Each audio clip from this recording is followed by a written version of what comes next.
Hello, good morning everybody. It's a real pleasure to be here today with this incredible panel of remarkable humans from all over the world. My name's Ruth. I'm from an organisation called In Place of War, and we work with creativity, arts, entrepreneurship in places of conflict all over the world. I've been involved in the organisation for 20 years, and through that 20 years, I've been able to work with some of the most remarkable people on the planet. I'm joined by some of them now. And all of the work that we do is to help support incredible change makers to amplify the impact of their work around the world and to make positive social change in communities that face some of the most challenging times that we face as humans. So I'm joined by this remarkable panel, and we're here to talk about the role that art plays in places of conflict around the world. So I'm going to ask now the panel to introduce themselves. So I'd like each of you to say who you are, where you're from, and to talk about a moment where you saw art playing a role in the communities that you work in, and what that meant for you. So I'm going to start with Tongai. Good morning. My name is Tongai Makawa. I'm the operations director at Magamba Network, and I come from Zimbabwe. Pronouns him, he. I'm wearing a blue and white paisley tracksuit, right? Yeah. Yeah, and some weird, funky sunglasses. Yeah, I would say in terms of the journey through Magamba's creation was realizing that young people back in Zimbabwe didn't have like a platform for expressing themselves. You were looking at a polarized media space. Youth voices and youth opinion was non-existent. So it was looking at how we can create like digital and physical platforms to include young people in these conversations. And all of them had the facets of art and creativity as like the DNA. Amazing. Thank you, Tongai. Juan. Hi. Hello. My name is Juan. I'm from Uruguay. I'm like not a black person and not a white person. I'm what we call mestizo. It's like my skin is like in the half color, you know. Do you want an example of a moment that you've seen art play a role, do something in the world that's made you think differently about what art can be? Yeah, I remember a really hard moment in the YU community. We make different actions with the young group of people from there, and we make compositions, tracks, using their own music, their own local music, and also mix it with samplers and synthesizers. And after that, we make a tour within the community, and at what point we arrived to a school, there were a lot of children, and they were all like really, you know, yes, down. And we asked the director what happened, and they told us the night before, a little child from the school died from ignition. I don't know how to say, not enough food, you know, for not eating enough. And that's the problem with the kids. They saw that, and of course that touched. And at that moment, we didn't know if it was the correct time, you know, to make a presentation of this kind. But we all decided we will do it, and it was like a change for them, you know. It was something amazing. I have videos about that. And also for them to hear music that mix their own music, you know, their own sounds, but played in a new way. That was really like a change in the reality. Amazing. Thank you, Juan. Ahmed. Yes, my name is Ahmad Sarmast. I'm the founder and director of the Afghanistan National Institute of Music. When we are speaking about the importance of arts and culture, I'm a strong believer in the power of arts, culture, and music.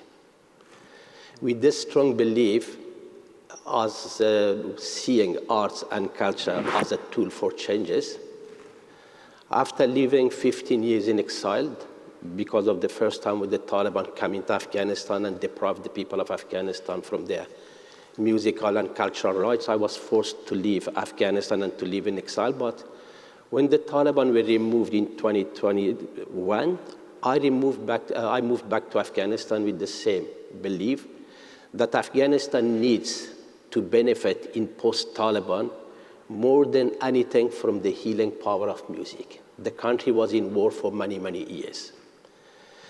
I was also using music to reunite the people of Afghanistan back through music and culture.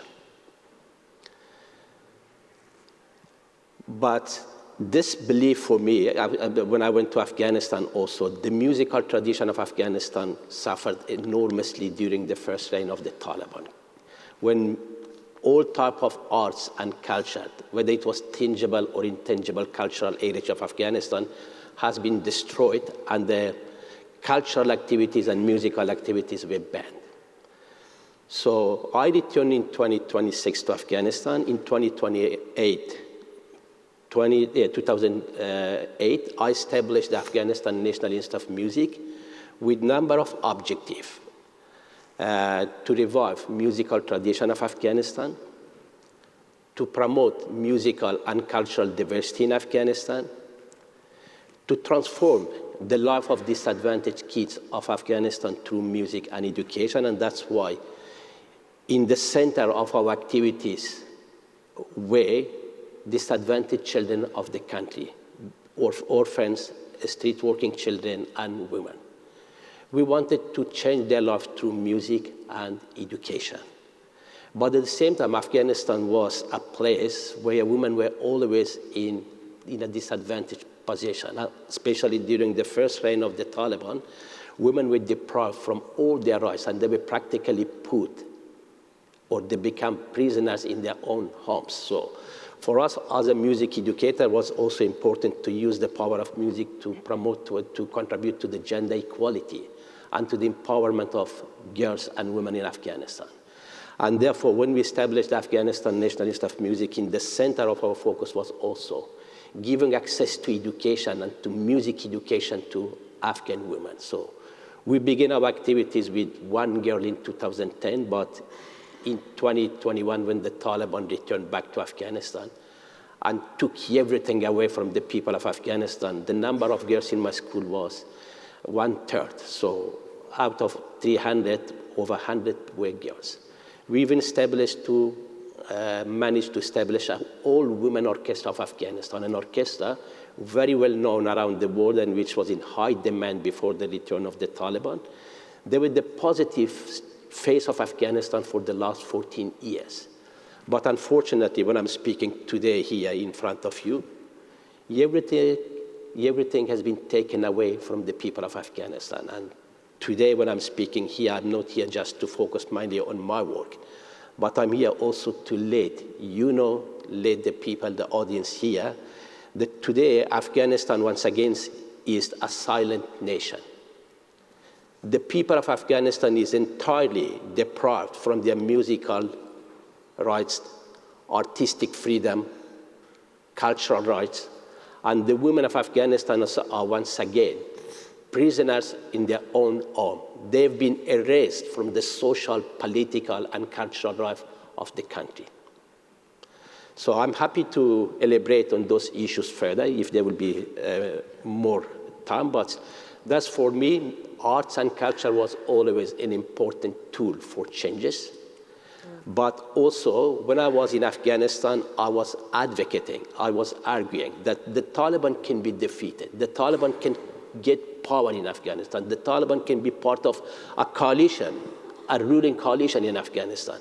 But to change the situation, to bring a long-lasting peace in Afghanistan, I was always saying, and I continue to say, that it's important to invest in arts and culture and to give to the people of Afghanistan or to the people of the world an alternative against the radicalism. And that alternative against the radicalism is arts, culture, music, dance, ballet, and most importantly, education.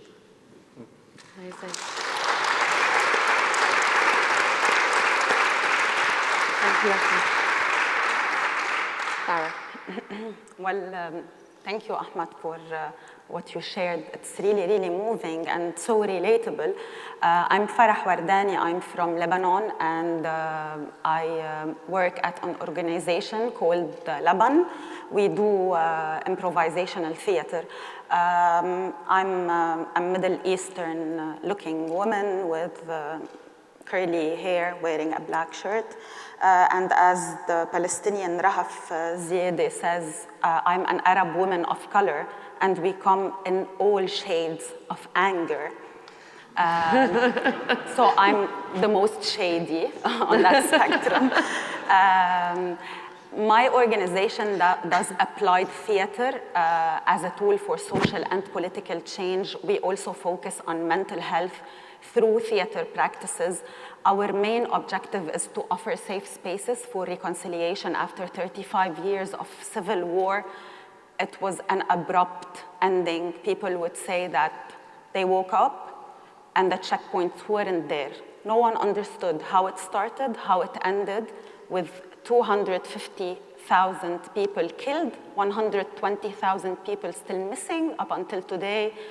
Unknown, mass graves all across the country, unidentified, no reconciliation processes, of course. Theater is a natural response to have safe spaces, to offer people a space to talk. We mainly practice playback theater, which is an art form where the audience share real life stories and watch them come to life. The war ended, the violence did not end. We call them mini civil war, which is very funny.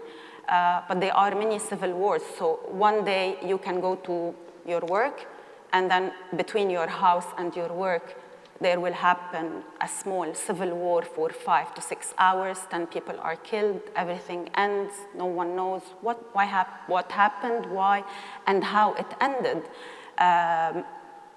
Needless to say that we have no accountability processes. We are in a huge debt. Lebanon is in a financial crisis since 2019 with $70 billion of debt. $42 billion of the money of the depositors in the bank system are gone. No one knows where they are. So we don't have any banking system currently.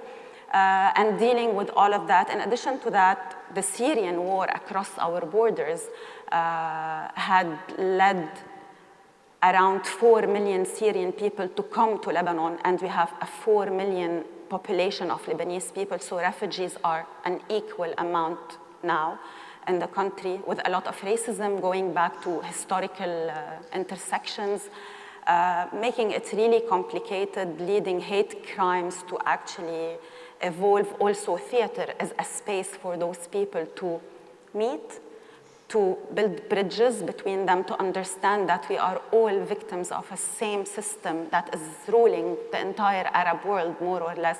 In some places, it looks like skyrocketing buildings and clean streets, but yet oppression is there.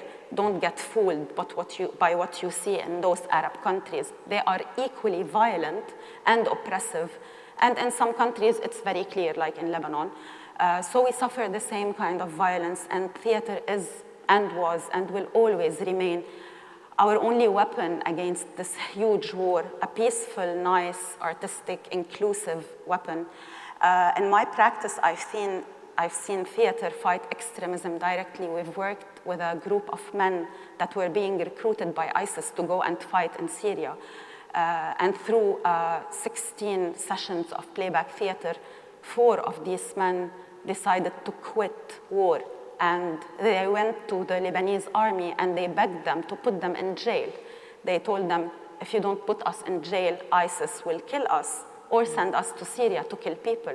Of course, it wasn't the happiest ending for those young men, but at least they didn't take part of that war.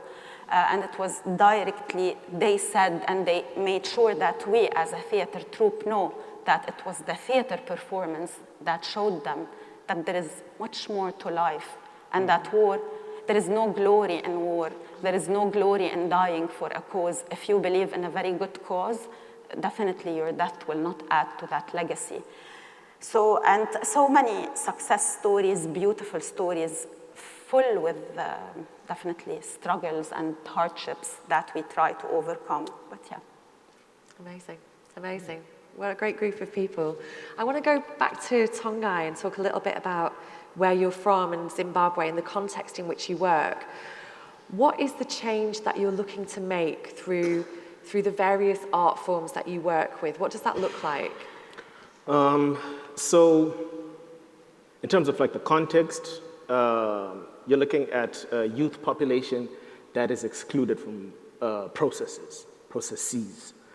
A day in the life of a Zimbabwean is overcoming different conflicts and barriers, from access to water, access to electricity, access to health facilities, access to education. It's a constant fight in terms of access to information. So there's a constant battle in trying to find yourself amidst an array of different conflicts that you have to overcome in your day-to-day. So in terms of like the change that we look to inspire in young people is actually having a brighter hope and understanding that they can be change makers, because a lot of them are currently demoralized. Like in terms of like the voting system, there's a lot of voter apathy amongst young people, and rightfully so, because there's very little change that you've seen throughout the different decades that we've existed as the nation of Zimbabwe. So it's a lot of young people grew up in a Zimbabwe that didn't have. A lot of young people don't know that money can come out of ATM machines. Local currency can come out of ATM machines, because we currently don't have that. So it's like trying to use satire, trying to use arts, and leveraging social media as well. Going to the places where young people reside and sort of like populate, bring the messages that are pertinent, of national interest, in ways that are palatable for young people to digest and interact with.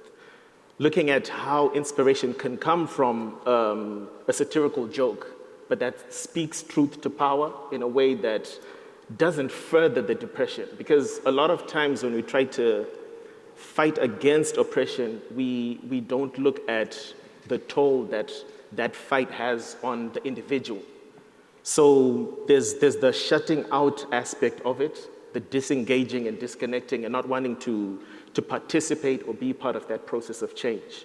So it's looking at art as a cathartic tool that sort of allows for the message and the meaning to seep through in very palatable ways that young people can sort of relate to, understand.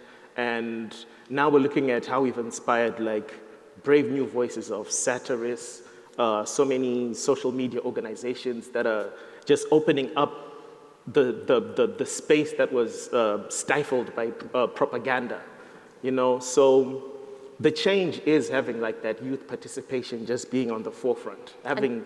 And you can see that change, right? So how long has Magamba been around for? Magamba's been around for 15 years, and yes, the change initially was quite slow, but yes, there's been rapid growth around it, like in terms of like our engagement with young people and how they sort of like are now part of like movement building. But at the same time, the threat always morphs and changes with each step that you take.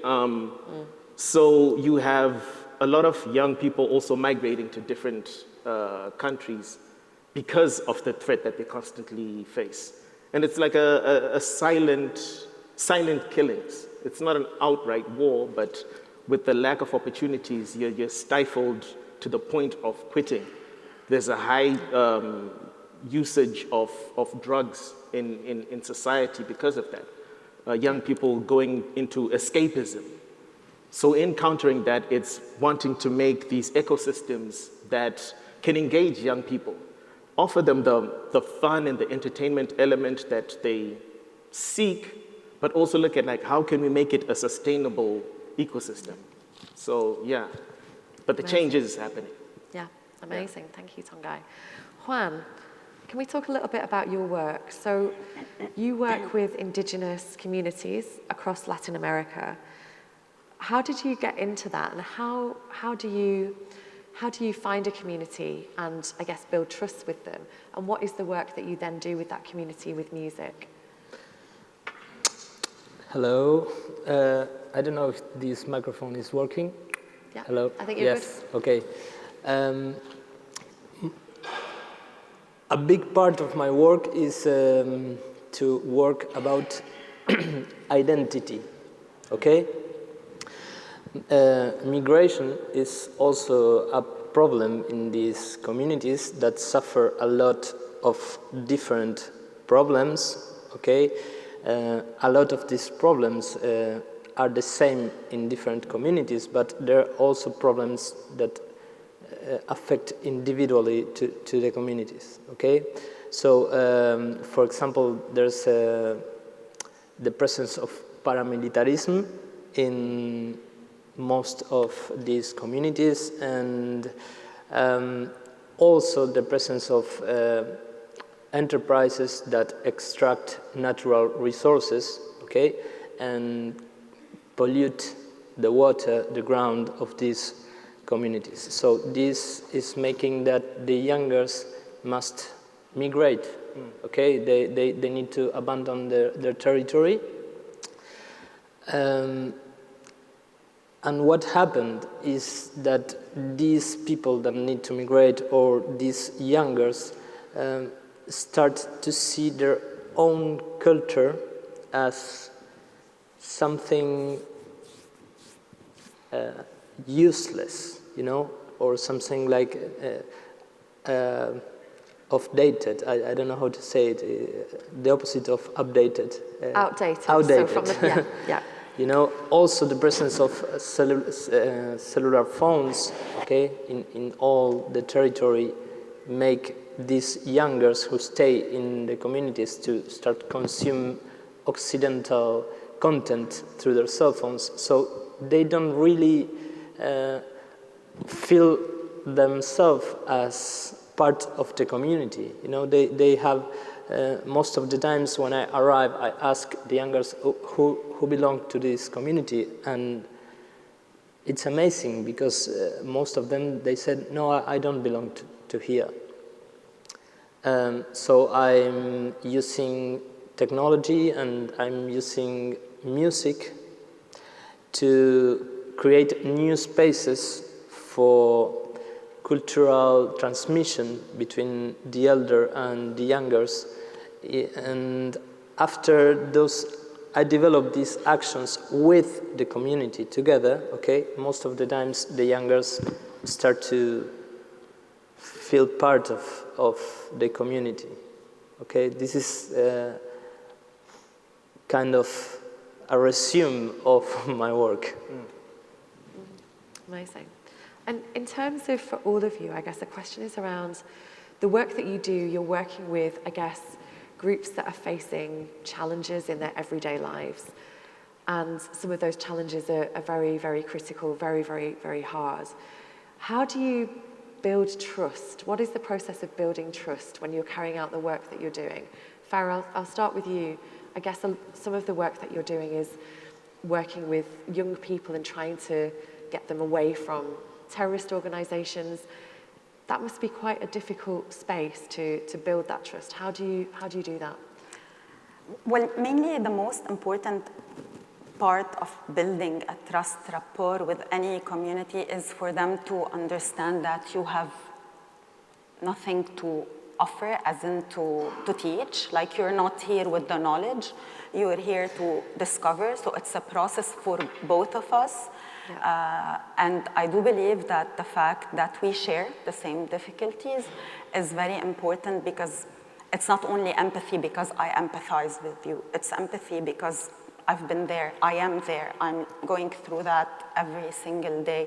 It might be different for some of us, definitely those who have better education, who live in certain areas of the country are more lucky in some aspects, but yes, knowing that this is a shared experience is very important, and staying, and them understanding that you are here to build that trust.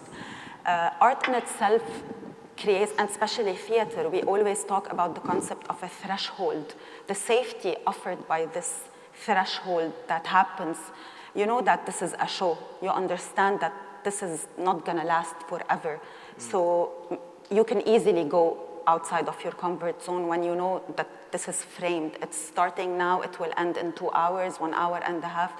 So you can get creative, you can talk more, you can talk openly, you have spaces for projection, identification, hearing the echoes of your story within the stories of other people, not necessarily you being actively engaged in the performance, but also getting the connection with it, and being vulnerable as performers, like taking a lot of the basics of clowning and like naturalistic ways of acting. The vulnerability of the performer is also seen and appreciated by the audience.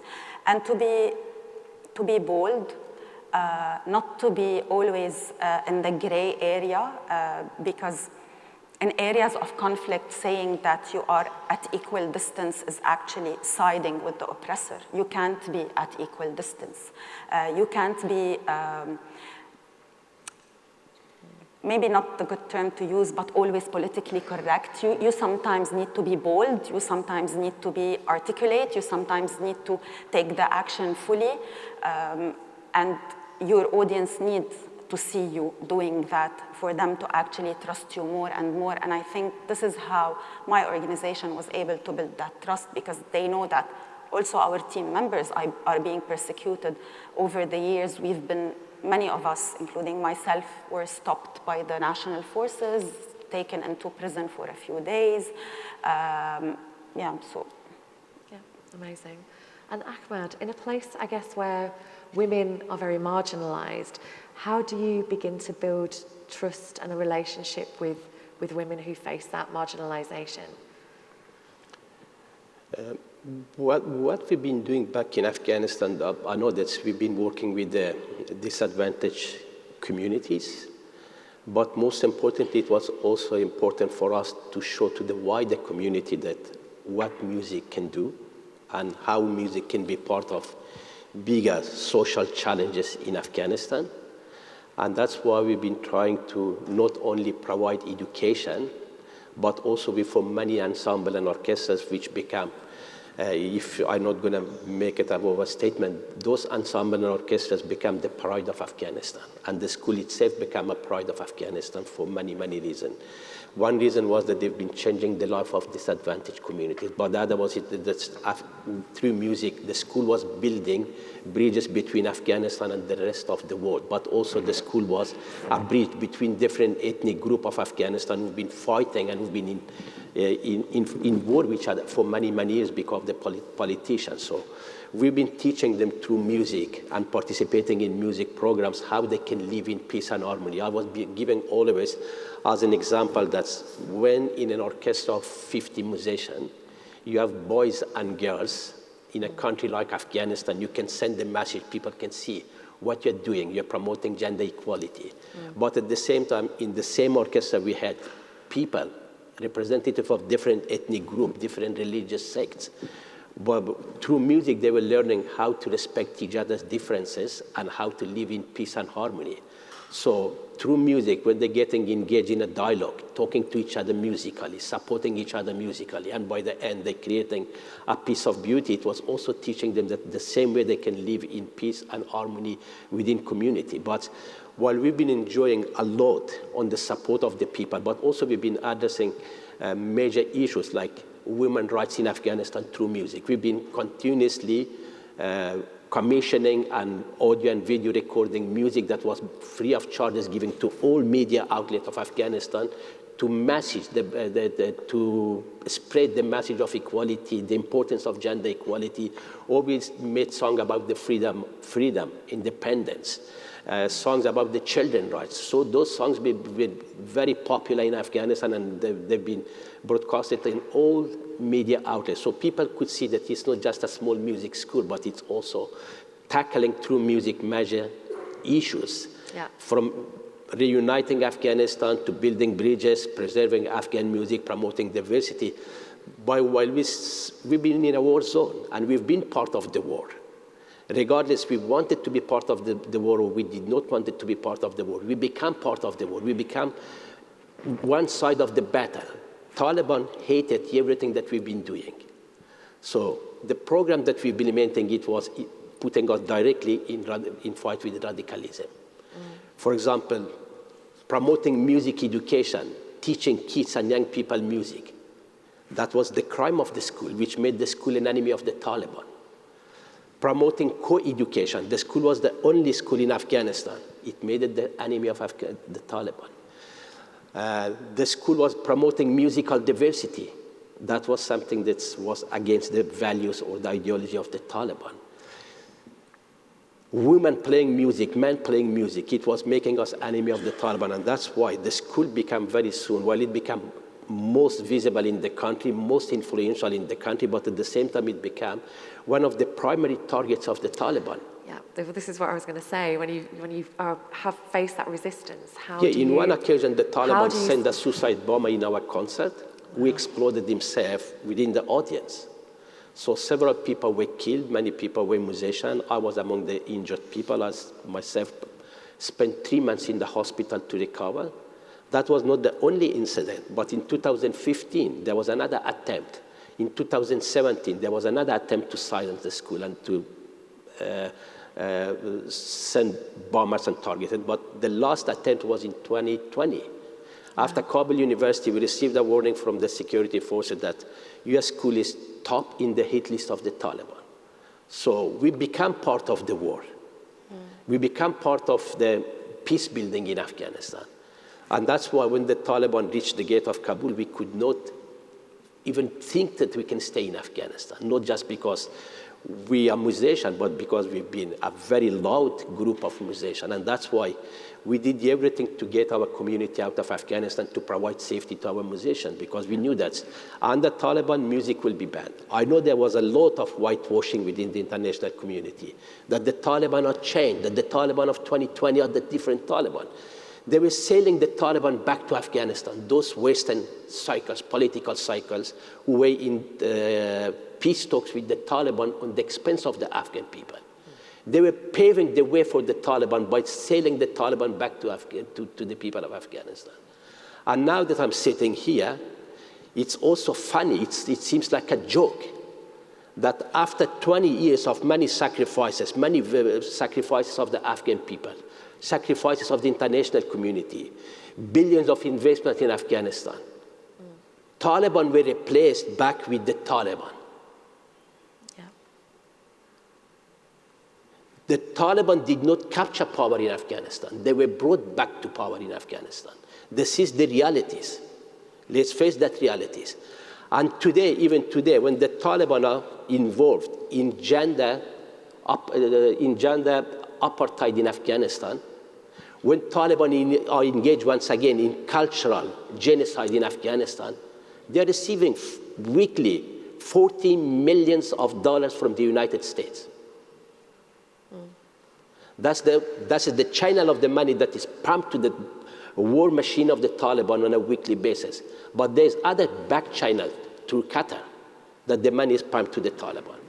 It all this happening while Afghanistan is a silent nation, while the total denial of the women's rights taking place in Afghanistan. While again, Afghanistan and the tangible and intangible cultural heritage of Afghanistan is danger of becoming obsolete and disappearing from the world. So a world will be losing an important part of our common cultural legacy if the Taliban will be staying in power and continue the same policies for some more years. So we were part of the war. We stay part of the war. That happy place that was called once Afghanistan National Institute was called the happiest place in Afghanistan is no longer existing in Afghanistan, but I'm lucky that we've been managing to get our community to the Portugal. But now we're back in Portugal. Our ensemble and our orchestras are functioning. We are touring the world once again.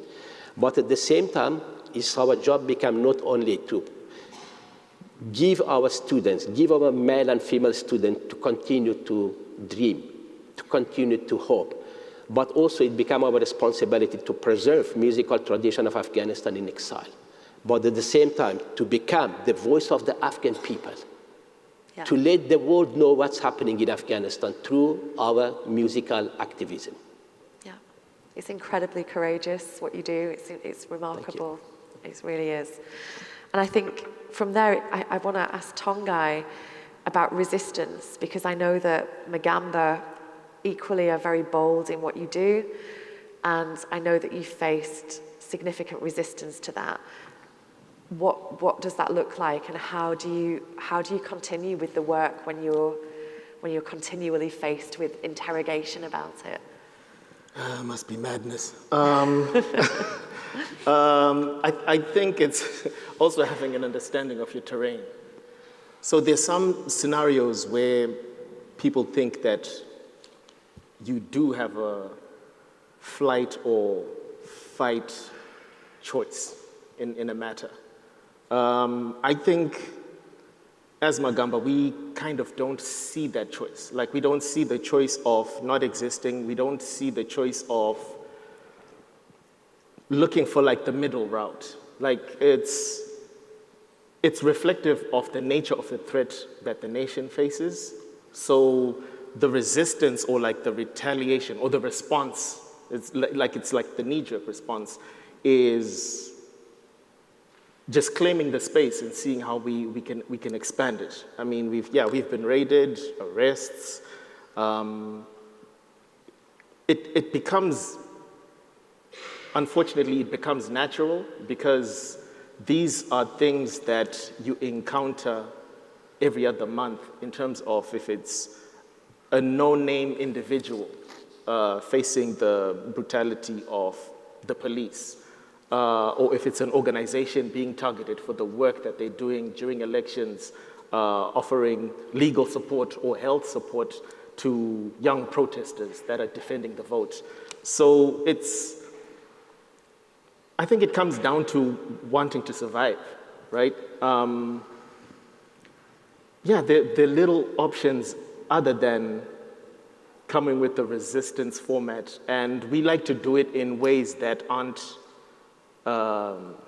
physically confrontational, but that challenge communities in terms of like their perceptions of what's going on in our country, like reflecting on what's being said about the dissenting voices. Is it descending or dissenting?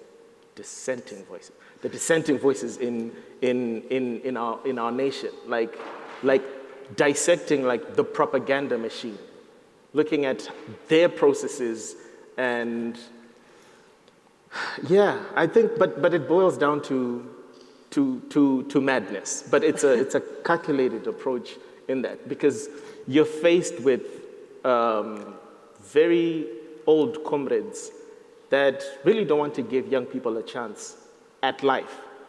Their opinions aren't heard. And it's also a generation that I think coming out of the war, fighting for our liberation, sort of like held on to their traumas. So they feel that anything that deviates from what their experience was is in a way undoing the gains of the liberation struggle. So then you get labeled like working for foreign agencies or, imperialist organizations. So it's that weird space where you see where they're messing up and they have their stronghold approach, in terms of who they see as a threat. So it's like you're damned if you do, you're damned if you don't. So you might as well do. Yeah. And I think that's a really interesting point. I think we were talking about this the other day, this idea of fight or flight. There's a friend of mine, a guy called Abdel Fattah, who works in a refugee camp in Palestine. And he says, we don't have the luxury of despair. And I think we were talking about this the other day, and there is this thing where you're in the middle of this and you don't really have time to think, to procrastinate about what you're going to do. Farah, can you talk about a bit more about that from Laban's perspective? Yeah. Most of this is very relevant to a very sad point, like knowing how conflict works everywhere in the world. And it's run by the same mechanisms, being fed by the same bodies internationally. It works differently on the small scale, but on the bigger scale, it's exactly the same. And it's very hard to handle. So you're always in this state of, what can we do now? And I was talking with Ahmad yesterday, because you don't have the time to actually really plan. You plan, but usually you can't plan. We're always requested by international donors, for example, the British Council or else, to put a mitigation plan and the risk mitigation plan. And how do you do that when you never know when roads are blocked, when an explosion can destroy the entire capital of your country, when the neighboring countries across the border might invade you in a second? How do you plan for that, and how do you respond? You're just there. You act accordingly. You try to hide, die, I don't know. You would have to improvise, and this is what we do, we improvise. It's hard, but that's the reality. Yesterday, one of the people who received the award, he's an improviser, he said that what improv brings into the world is the here and now, and we're constantly in the here and now, responding, pivoting. Whatever comes, we react. Whatever comes, we react. And what's coming our way is very bad, sadly, but we're reacting, and we're trying to shift the perspective. We're trying to burst that bubble locally and internationally, saying that everyone has an equal input, and that art is a magnifier, and artists should use their tools to magnify the right, to magnify the correct, to magnify humanity, peace, and nonviolence, and not just to magnify one aspect of humanity and humanism, because there is much more to being inclusive. For example, usually we don't think about mobility, we don't think about lived experiences, we don't think about our affiliations and what are their affiliations on the other side of the coin. So we improvise. Amazing. We're at a point in the conversation where we can open this up to the audience. If anybody has any questions, we're going to ask people to stand up, I think, so we can identify you. And I can see somebody there with their hand raised. Yeah, I think someone's running with a microphone.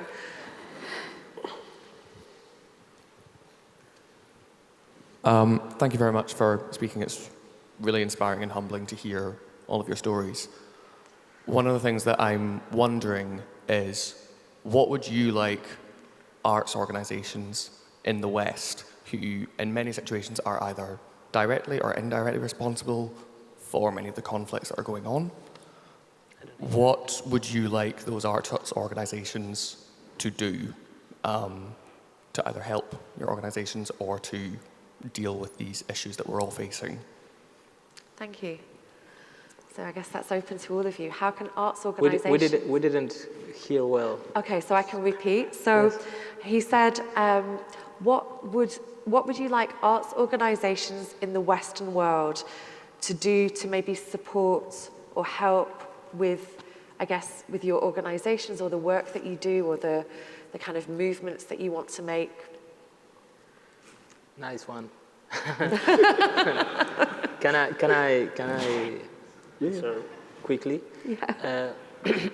The first of all is you have to accept, organizations must accept where they're from, okay? For example, if an organization came from England, you should understand this organization you are representing, or I don't know how to say it, make wars in the whole world, stole the natural resources from the whole world. So it's not an equal relation when you talk, for example, in my case, with an indigenous community. I want to make, this is one point I want to. When I'm going around the world and speaking nowadays, and when I'm receiving such a wonderful question that what we expect from the artists, art community, from the arts organization, from the musical organization, I always call and ask for their support and their solidarity with the fight of the Afghan people. The minimum that you and your organization can do, or a big organization like ISPA can do, to issue a statement condemning the denial of the cultural rights of the Afghan people, to condemn and ask for the restoration of the musical rights of the Afghan people, to condemn the gender apartheid that takes place in Afghanistan, to condemn the cultural genocide that is taking place today in Afghanistan. The minimum that organization can do to issue a statement and join or state their solidarity with that cause and put pressure on the current regime of Afghanistan to restore the cultural, musical, and artistic freedom of the Afghan people.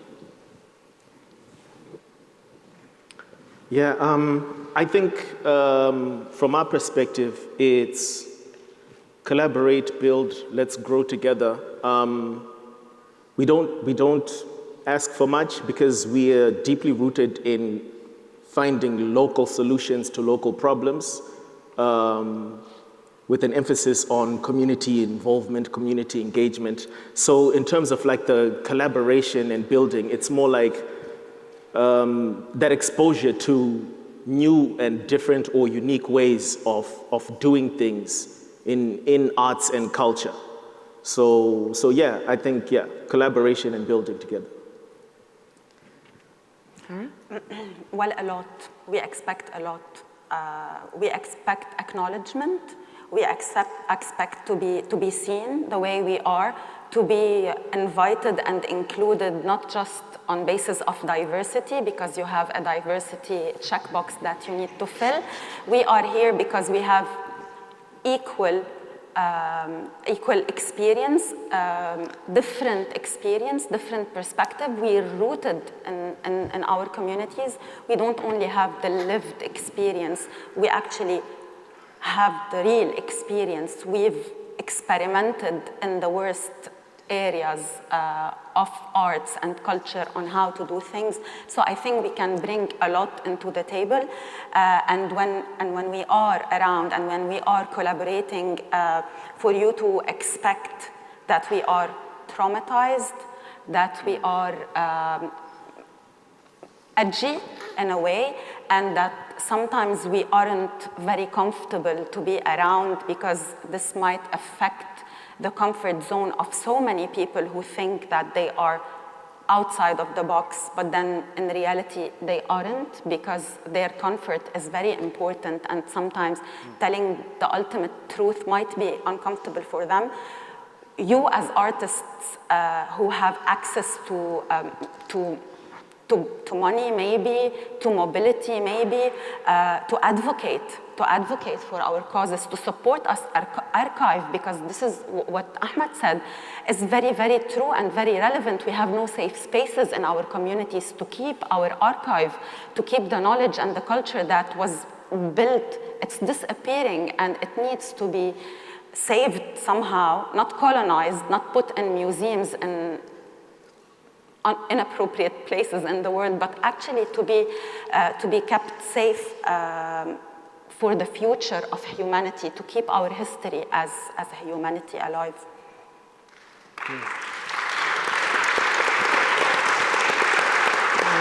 Thank you all.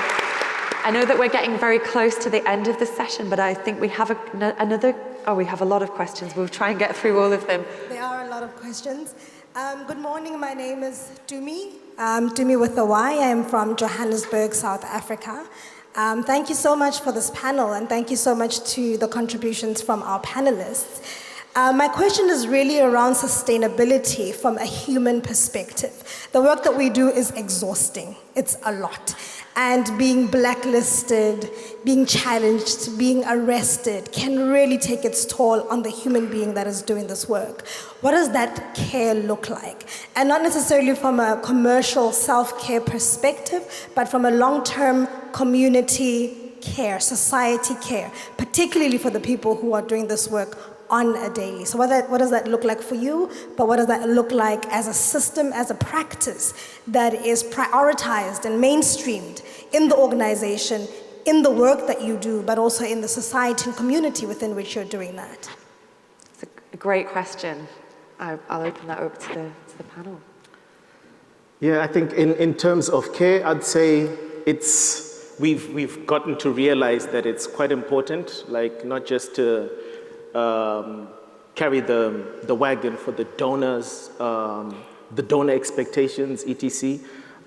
Myself and my co-founder, who's seated right there, we actually changed or morphed the organization as it was growing in realizing that we need to take care of ourselves as well. So in terms of like some of the programming, there's a lot of passion, connection within the different things that we do, and also realizing that there's need for flexibility, because I think operating in very rigid systems is what actually can break people out of certain causes or initiatives that they have going on. There's another question. Okay, I think we've only got time for one more question according to... So we're I heard good? people introducing themselves. I introduced myself as a child of the living God. I'm a born-again Christian, and I'm a mother. My name is Linda. I'm from South Africa. To the question that was asked about what it can be done by people, arts organizations that care to reach out, I know that the brothers and sisters sitting in front can speak and articulate themselves very well. But I'm thinking of the people that they lead, people that they represent, the younger people. I was one of those growing up in South Africa, in apartheid South Africa. So in addition to giving performance opportunities to the groups and the artists that they represent, please make space in your organizations for internships that last for longer periods so that they can replicate through the younger people who will be coming to join your organizations, learning how to run organizations, writing proposals, expressing yourselves, looking at the finances and marketing and so on.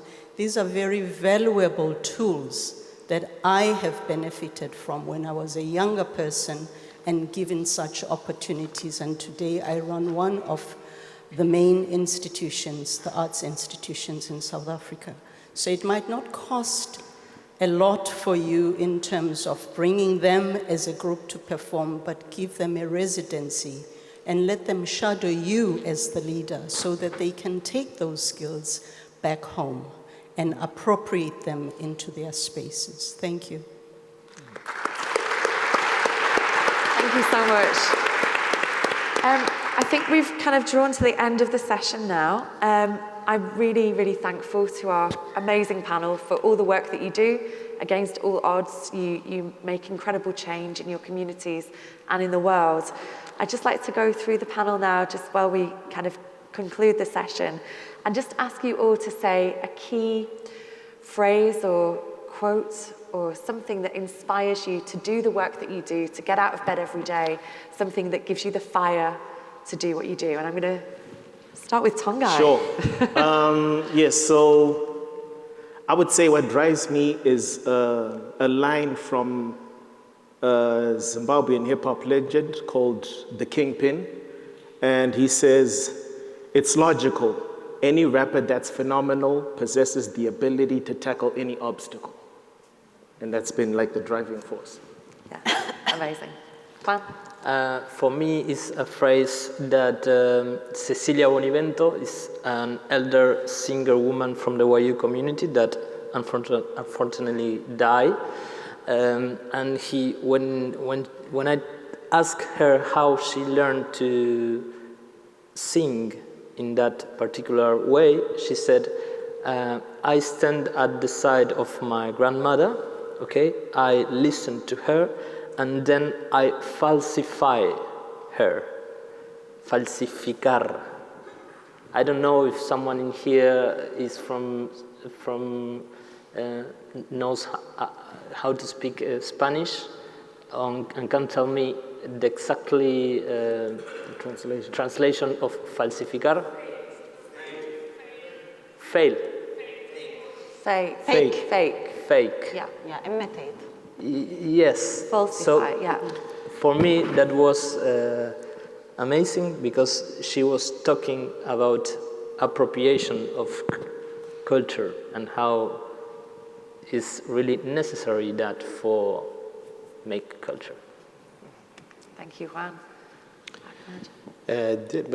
For me, there's a classical poem, Persian classical poem, a line from a classical poem that reads in Persian, Dil badast havar ke hajj akbar ast, az azaran Kaaba yak dil betar ast. If you make someone happy, if you make one person happy, it's as great, as important as a Muslim pays a pilgrimage to Mecca, the holiest place of Islam. Thank you. And I would say what the Syrian theater maker Saadallah Wannous said, we are doomed by hope, and what makes the world today as it is cannot be the end of history. Amazing. Amazing. Well, thank you all for joining the session. Thank you so much to the panel. I understand now I have an announcement. So there's a session in the Barbarelli room after this. And then if you can all come back here for 1 o'clock, there's a keynote by Rob Hopkins. But thank you so much for being a great audience. And thank you so much to our panel.